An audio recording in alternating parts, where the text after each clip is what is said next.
Hey, what's up guys? It's your man Foriam again, back with a new guide for Wartales. As in the past week I spent a lot of time continuing my adventure on Extreme Difficulty, and in today's guide I want to share pretty much everything you need to know for your crew composition to make survival of this newest high difficulty a lot less painful, a lot more manageable after plus 400 hours of playtime.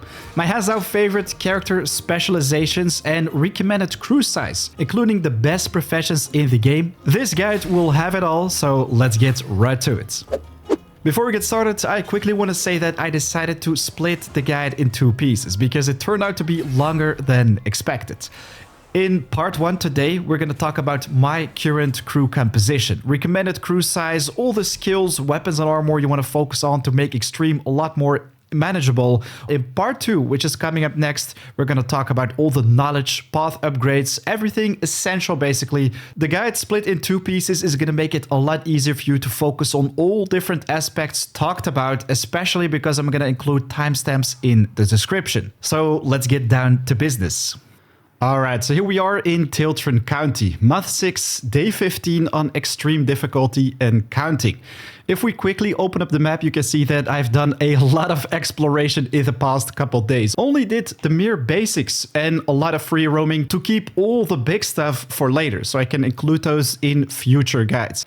Today though, I want to talk about my crew composition, which made it pretty easy to get to this point. Of course, this is a recommended composition. You don't have to go with the exact same things, while I do want to remind you about the fact that you can always retrain or respec your crew members, so you can basically go for an entirely different build on every single one of them. Respecing is pretty pricey though, so that is why you want to make the right decisions early game. Alright, so let's open up the camp. As you can see, I have a pretty small, lightweight crew with a total size of 6. So we've got Maximus right here, Ragnar, Ari, Halfdan, Vanessa and Lucille. And we currently have a visitor in the camp who I give the honors to mine precious stone in the surroundings.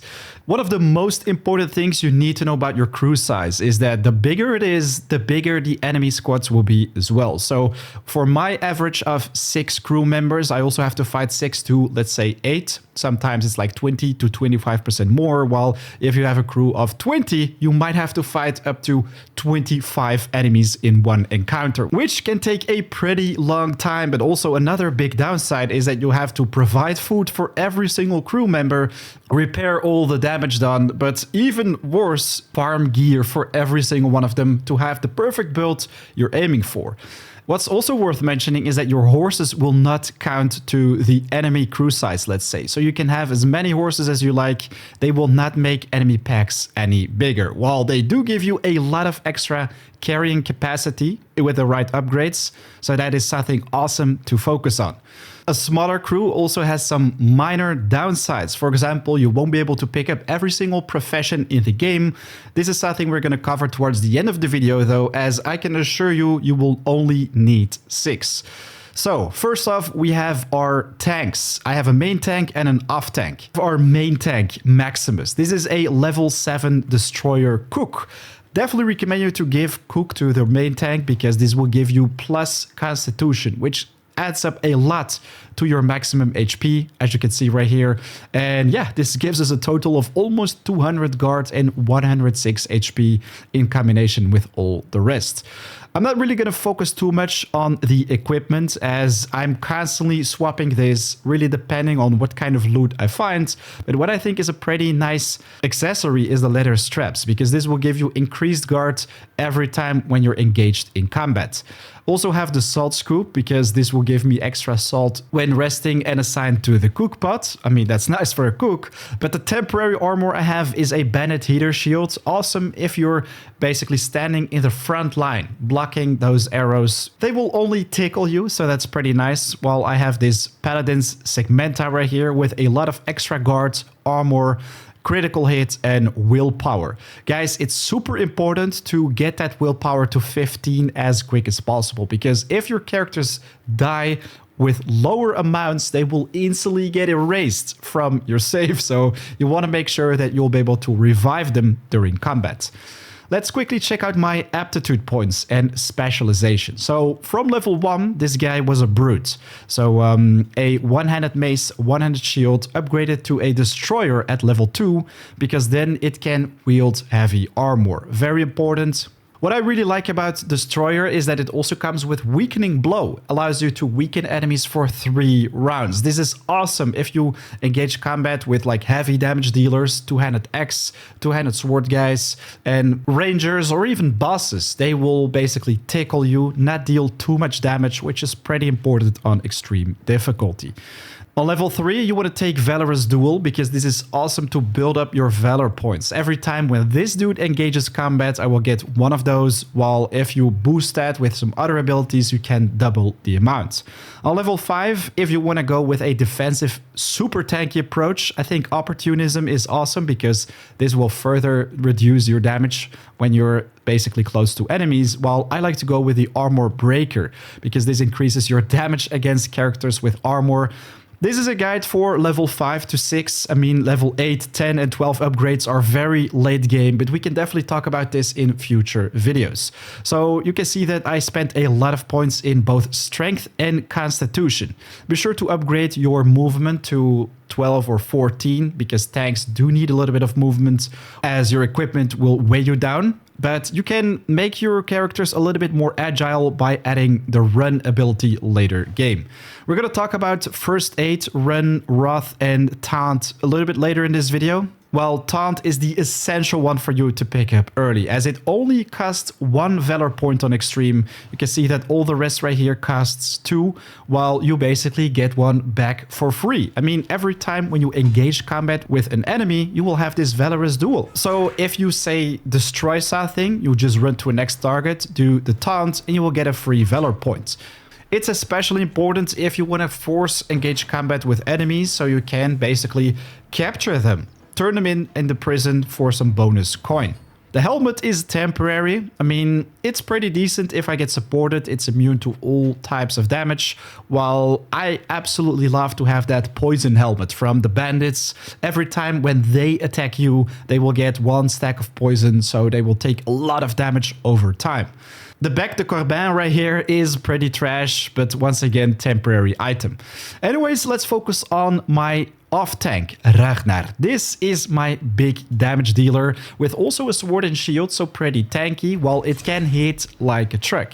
I absolutely love the damage on this one, pretty much finishes any type of squishy character in the first turn, but you also want to give him the Blacksmith, as a high damage dealing melee character with heavy armor will heavily benefit from the plus strength from it.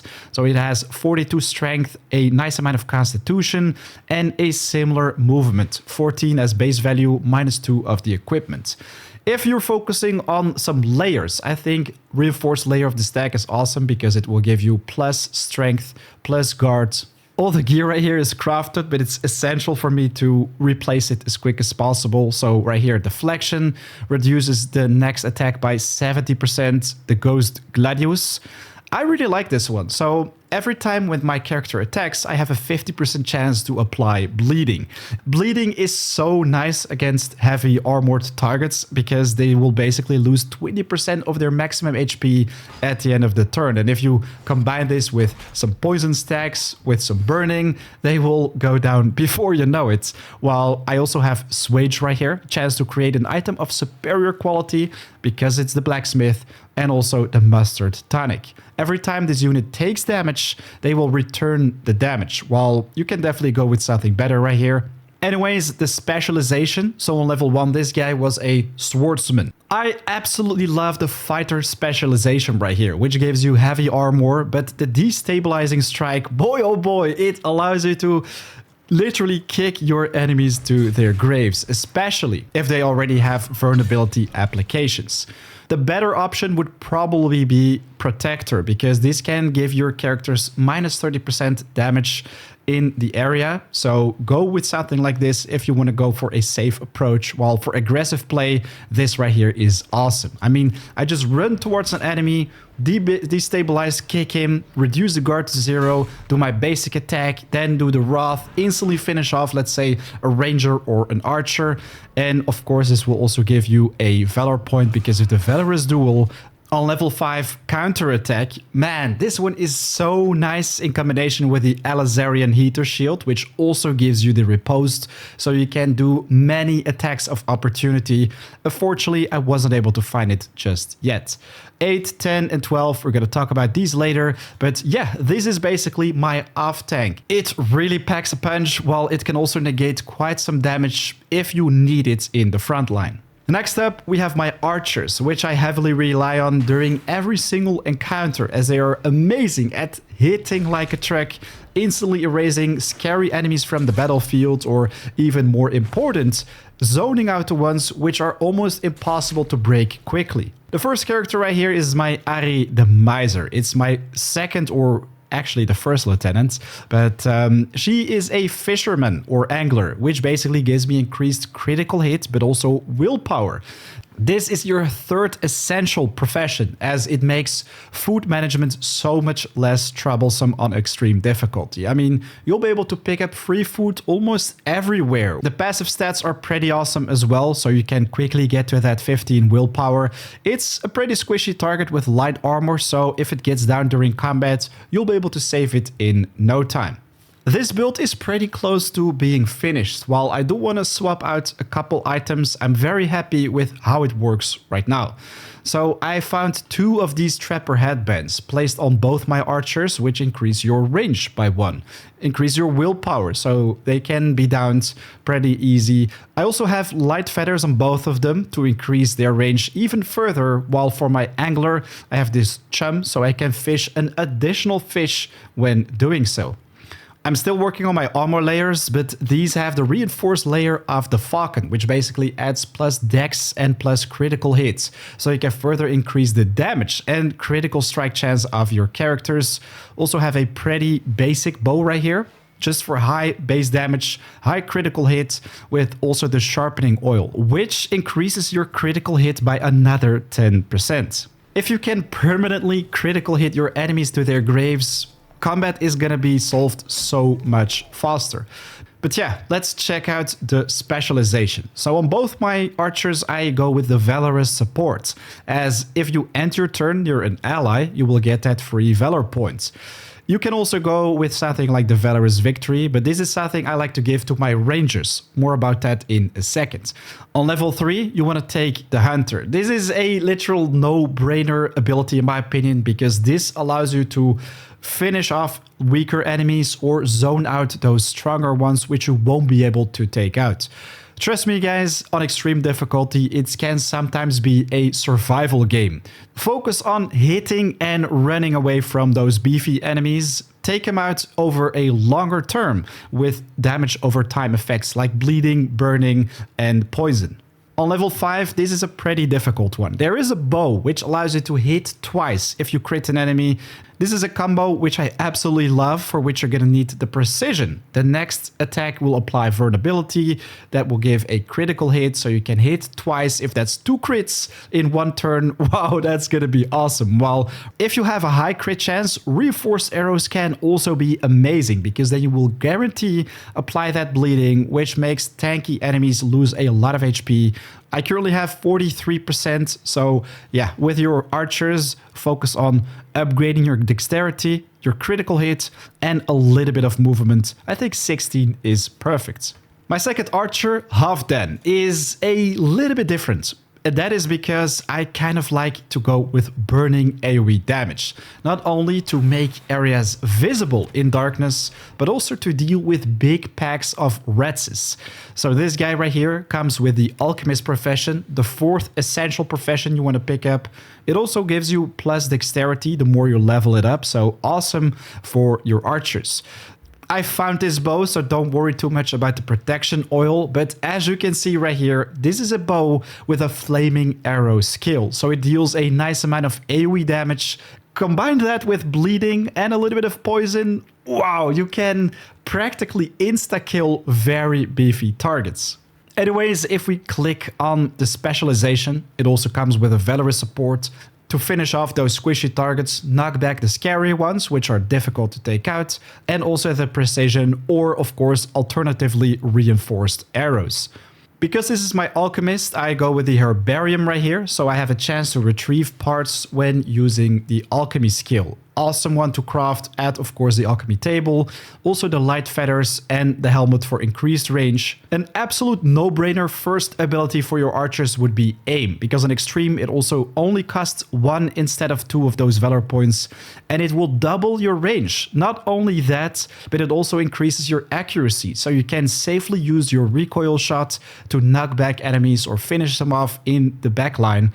While then the combination of the aim and flaming arrow, boy oh boy, the range is gotta be unreal. This is such an amazing combo against red infestations, as you'll be able to put those outgrowths to blaze from super far away. You don't have to deal with those toxic clouds, and after a couple turns they will basically burn to crisp, so you don't have to run to every single one of them, take them out with melee or regular archer arrows, let's say. And then last but not least, we also have our 2 rangers or assassins. They are awesome in every single combat situation. The first one which I had was Vanessa Descartes, as you want to have this thief upgrade from the get-go. If you start your adventures, you want to pick this up to not only pick locks, but also to steal items, make survival a lot easier. I already made an ultimate starter guide basically for extreme difficulty, which you can find at the top right of the screen, where I cover all this a lot more.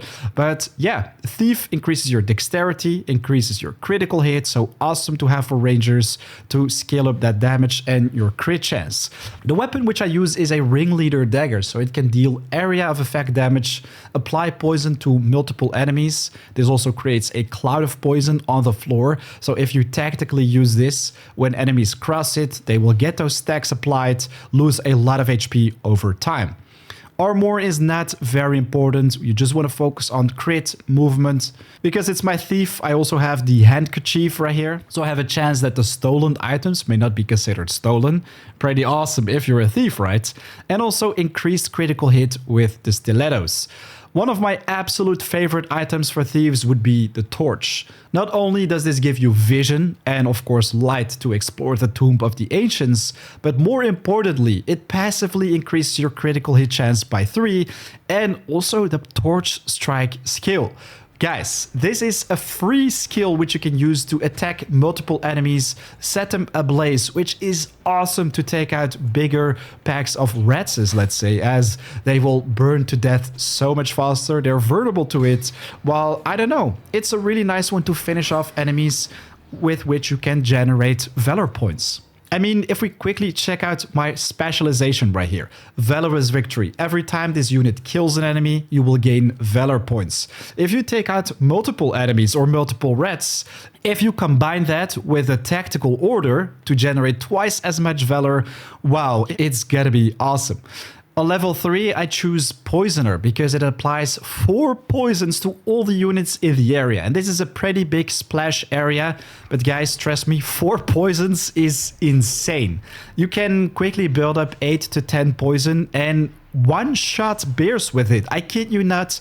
If you have the right combos in place, then this is super satisfying. But on level 5, man, Deadly Contract is amazing. At the start of each round, apply Fragility to the closest enemy, so they will basically have 30% increased damage the entire round.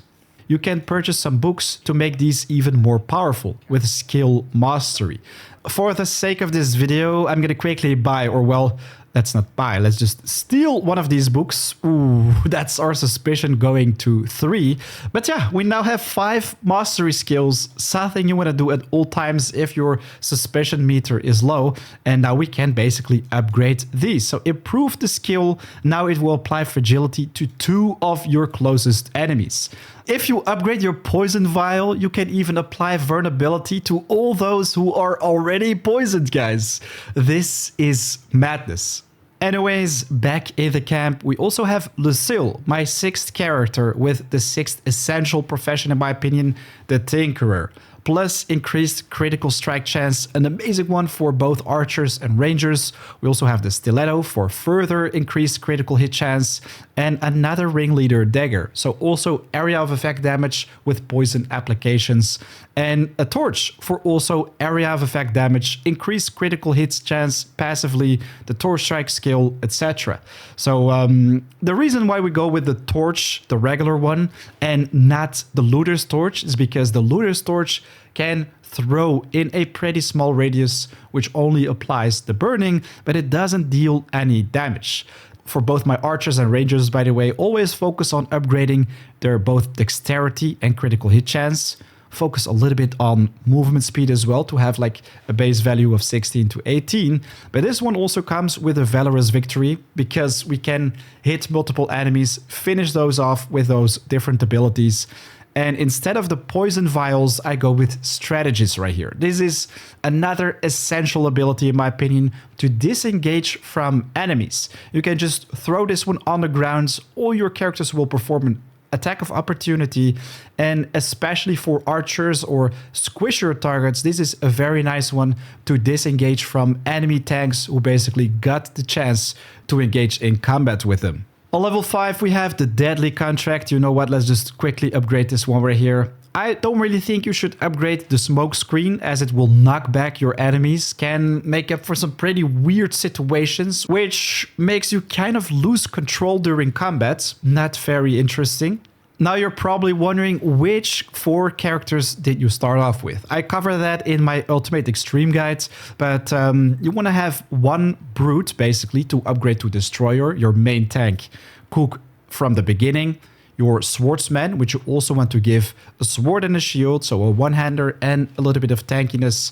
One Archer, so you can take out those enemies from afar early game, and also one which you can assign to the Tinker table. Anyways, let's talk about a couple upgrades essential in the early game and things which are optional towards the late game. If you come across skill mastery books, what I think is the most important one for you to focus on would be the Recoil Shot on your archers. It's pretty expensive. Early game, it doesn't deal a lot of damage, while slowdown for 2 rounds instead of 1 is awesome to have. Turn the tides to your favor during combat will become a lot easier with this specific upgrade. If you really want to make your archers hit like a truck, you could upgrade your precision as well to get fury, increase your damage by another 50%. But there are plenty more upgrades you want to pick up as quick as possible when you get the time on extreme difficulty to do so, which I'm happy to talk about in part 2, which is going to come up next. Ladies and gentlemen, a big thanks for watching. Be sure to leave a like if you found this video helpful, and of course, share your thoughts about it in the comments down below.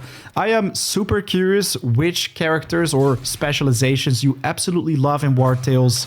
Do you like to play with two-handed axe or sword characters, or maybe you already have an awesome build which literally destroys everything in its path? Let us know in the comments down below. Right now though, wow, a lot of rhyming. It is 4 AM out. I'll see you in part 2 of the guide. Have an awesome day. I'll see you in the next video or live stream. Take care. Peace.